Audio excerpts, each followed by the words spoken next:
ఇసుక రీచ్ కోసం ఆ నియోజకవర్గంలో రాజకీయం రచ్చ చేస్తోంది. ఇసుక రీచ్ మీద పట్టు కోసం పంతాలకు పోతోంది. ఒక వర్గం ఎంపీ ద్వారా ప్రయత్నిస్తుంటే మరొక వర్గం ఉమ్మడి జిల్లాకు చెందిన కీలక మంత్రి ద్వారా లాబింగ్ జరిపింది.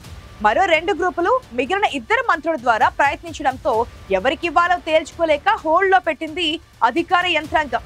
దీంతో కళ్ళ ముందు ఇసుక ఉన్నా జనం అవసరాలు తీరడం లేదక్కడ.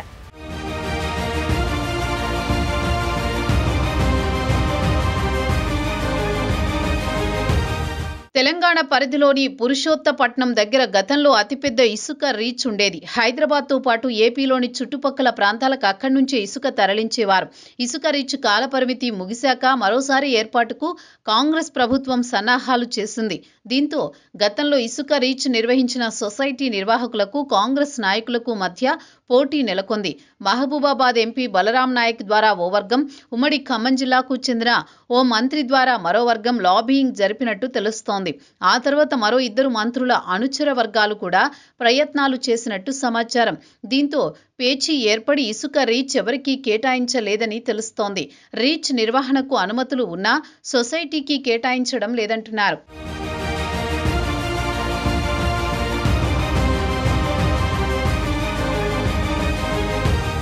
ఇసుక కొరతతో అక్రమ రవాణాకు తెరలేచింది. పురుషోత్తపట్నం ఇసుక రీచ్ నుంచి ట్రాక్టర్లు, ఎడ్ల బండ్ల ద్వారా రాత్రి వేళల్లో తరలించి వేల రూపాయలకు అమ్ముతున్నారు. సరిహద్దుల్లో ఉన్న గుండాల, కొల్లుగూడెం ఇసుక రీచ్ల నుంచి సైతం అక్రమంగా రవాణా చేస్తున్నారు.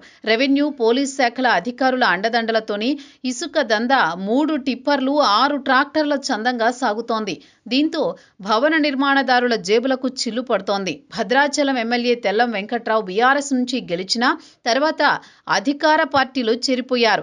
మాజీ ఎమ్మెల్యే పొదెం వీరయ్య అటవీ అభివృద్ధి సంస్థ కార్పొరేషన్ చైర్మన్ గా ఉన్నారు. పొదెం వీరయ్య ఎమ్మెల్యేగా ఉన్న సమయంలో ఉచితంగా ఇసుక సరఫరా చేస్తామని హామీ ఇచ్చారు. ప్రస్తుతం ఎమ్మెల్యే సైతం పలు సందర్భాల్లో హామీ ఇచ్చారు, కానీ ఇద్దరిలో ఎవరూ మాట నిలబెట్టుకోలేకపోయారు.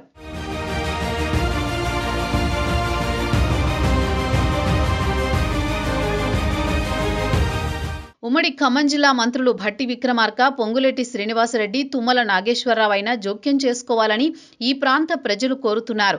ఇసుక రీచ్ అధికారికంగా ప్రారంభమైతే ప్రభుత్వానికి ఆదాయం లభిస్తుందని, గిరిజనులకు సొసైటీ ద్వారా ఉపాధి లభిస్తుందని అంటున్నారు. భద్రాచలంలో ఇసుక కొరతపై కలెక్టర్ జితేష్ వి పాటిల్, భద్రాచలం సబ్ కలెక్టర్ మృణాల్ శ్రేష్ఠ ఆరా తీసినట్టు తెలుస్తోంది. ఇసుక అవసరం, అక్రమ రవాణా, రెవెన్యూ, పోలీసు శాఖల అవినీతిపై కూడా ఆరా తీస్తున్నట్టు సమాచారం. పురుషోత్తపట్నం రీచ్ ప్రారంభం కాకపోవడానికి కారణాలు, ఇసుక కొరతతో ఎదురవుతున్న ఇబ్బందులపై ఆరా తీసినట్టు సమాచారం. వర్షాకాలం ముగియడంతో భవన నిర్మాణ పనులు వేగంగా సాగుతున్నాయి. ఇంకా మీనమేషాలు లెక్క పెట్టకుండా, రాజకీయ ఒత్తిళ్లకు తలగ్గకుండా భద్రాచలంలో ఇసుక రీచ్ ని ప్రారంభించాలని స్థానికులు డిమాండ్ చేస్తున్నారు.